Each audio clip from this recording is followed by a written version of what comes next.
Giờ mọi người mình đi tìm một đồng xe nha. Giờ mọi người mình đi tìm một đồng xe nha. Cây như này là độ như lợn mày. Cây như này chắc 12 giờ như này nó chạy rồi. Nó không có cái cây như này có này. Đây mọi người biết cây nó không? Cây đây là cây làm thuốc nhà, thuốc đau đầu ấy. Các bạn lúc chơi nha. Kia con trong chi. Khai rồi, mắt mình khai con trong chi rồi mọi người. Đây con trong chi đây. Đấy ăn ngon ngon lắm mà ăn nó có nọp kêu như vậy là có nọp ta không chào đâu, có Việt Nam nói. Còn trong chi. Mọi người biết tiếng Việt còn trong chi như này không? Đây. Bà Bun còn 5 con đã ăn đủ rồi. Đấy. Ô lễ rổ. Đau quá mọi người ơi. Đau quá. Trời ơi, làm ăn như này là khó lắm mọi người.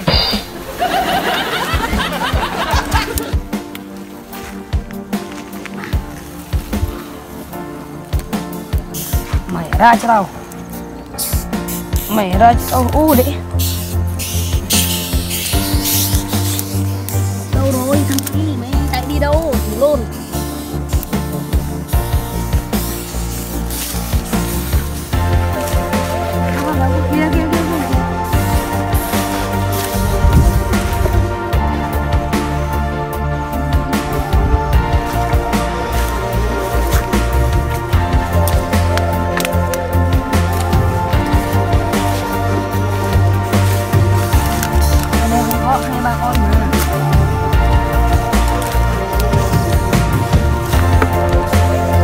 Rồi, hết sạch. Đây.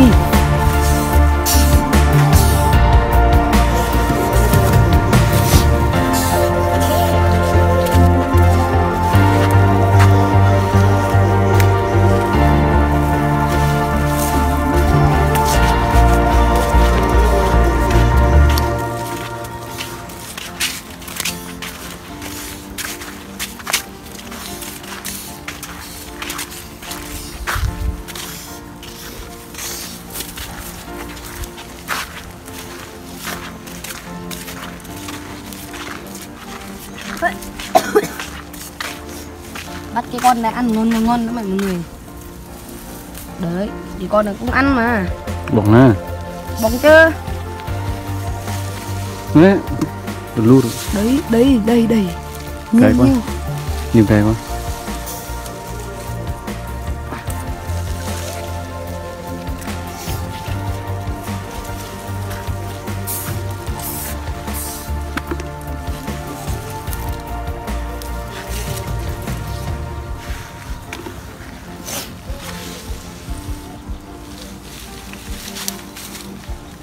Hết rồi hả? Bắt 2-3 con là hết rồi.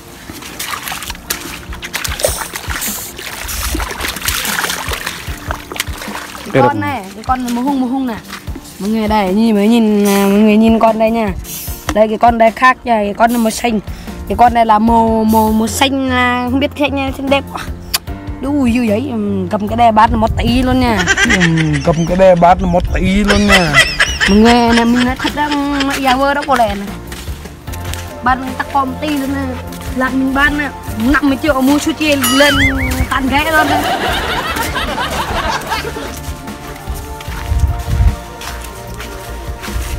Bay đi. Bên này.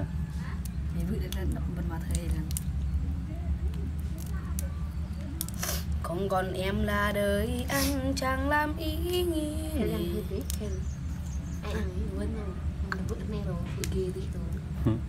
Hóa tên lịch đời. Chết rồi mà nỡ rồi mà dốc như xong luôn. Nó cho người ta đâu á. Đủ mà cái này mình quên nó mộc ra cái chặt cái nó câu nó đâu á. Thằng ruộng thì còn khí, nó có khí mới đập được lên. Wow.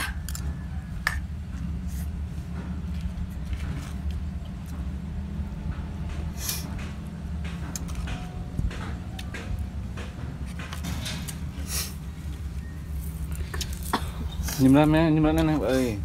Bắt đầu.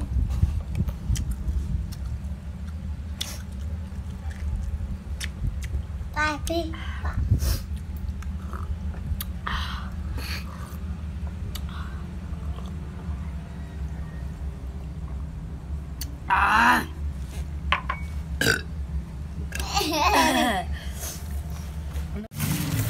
Hello mọi người, đây là món Trung Quốc nha, món rong xi nha. Hello mọi người, đây là món Trung Quốc nha, món rong xi nha. Mọi người đây là món rong xi đây. Đây ăn thử nha. Ăn thử thôi không phải là ăn thật đâu.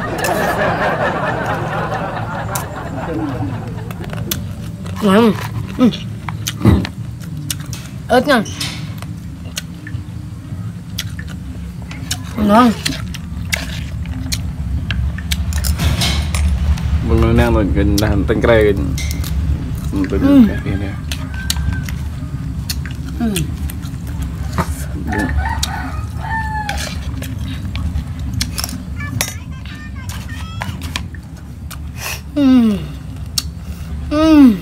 Ngon quá. Ngon. Ớt nha.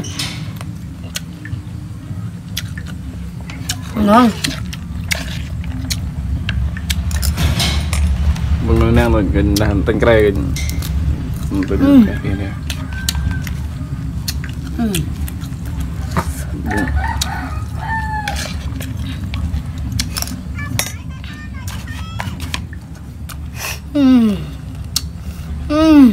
Ngon quá.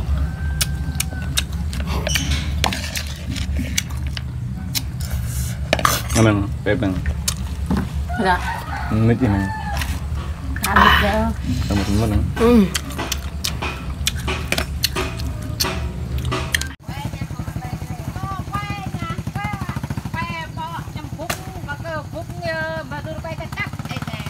Ini kok ini Pak Bungka. Bông sama. Ta đuổi để đuổi đi. Em quay con à? Cái quay là rắc bèo là. Quay con. Rồi. Hello mọi người, hôm nay mình ta rắc tùm nha.